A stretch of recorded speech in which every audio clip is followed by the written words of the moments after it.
The US Congressional Budget Office has warned a key part of US President Joe Biden's economic policy could cost 1.4 million jobs. Should it go ahead? And what will be the impact of Biden's plans?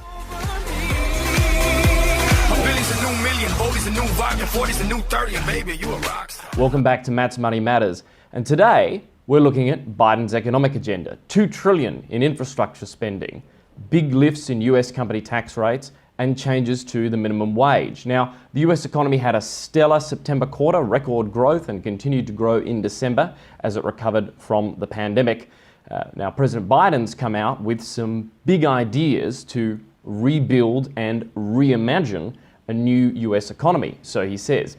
Let's talk about the infrastructure another time, because today I want to focus on the US minimum wage. It's $7.25 at the moment, but there's a plan in train to lift it to $15 US an hour, that's about 20 Aussie dollars, by 2025. Now, it's not definitely clear that the changes to the minimum wage will be passed into law. There's some debate in Congress about whether or not it should happen. And to be fair, it's important that we're talking as a society about how to benefit those people who are worst off. But decisions like this aren't always clear-cut, and that's why we turn to the Congressional Budget Office. It's an independent, high-level unit of Congress that does analysis of budget and economic policy. And they've warned that this policy could cost 1.4 million US jobs. Now, to be clear, there will be millions of people who will benefit from higher wages, and these people are usually in the poorest parts of society. The Congressional Budget Office says the biggest benefit will be for people in the lowest 20% of income earners. But those people will also pay some of the biggest cost, 1.4 million job losses.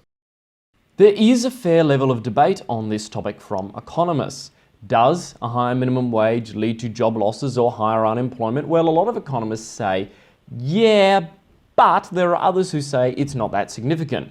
And I guess when you think about it, 1.4 million job losses in a country of, 300 million people probably doesn't seem that significant, unless you're one of the 1.4 million, in which case you'd probably be pretty unhappy. Of course, the CBO also said that about 900,000 people will be lifted out of poverty by this policy. That is, unambiguously, a good thing.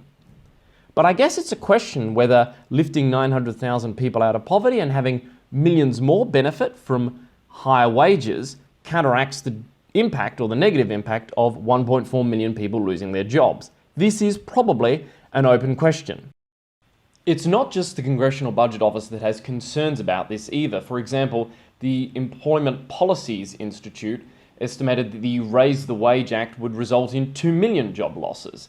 That would mostly be in the arts, entertainment, recreation, accommodation and food services sectors. About half in those two sectors.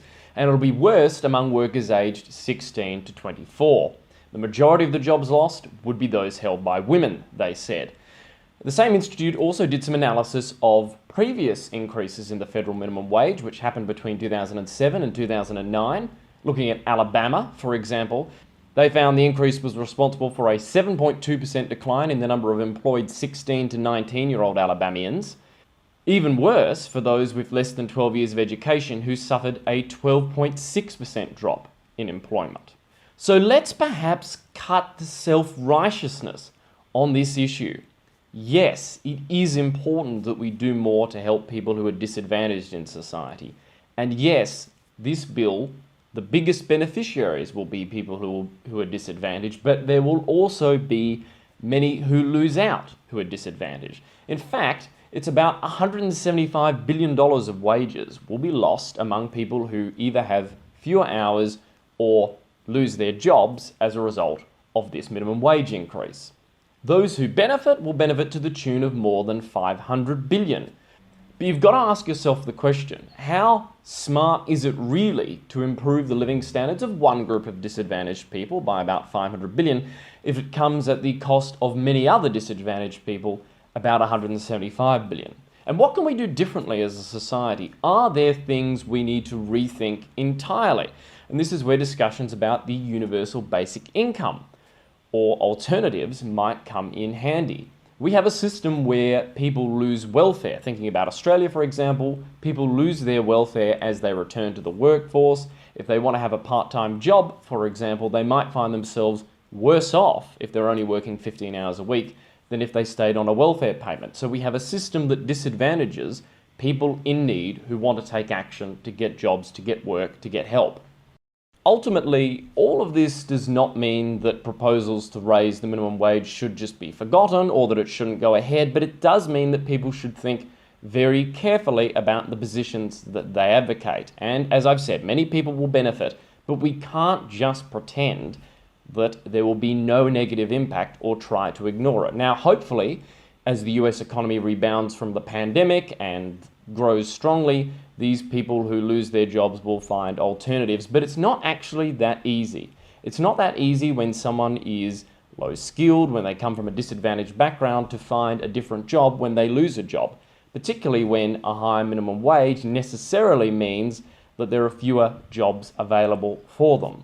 And it's all well and good to talk about retraining in theory, but in practice, perhaps when people on the left argue in principle for people to be retrained, it doesn't always turn out to be particularly successful.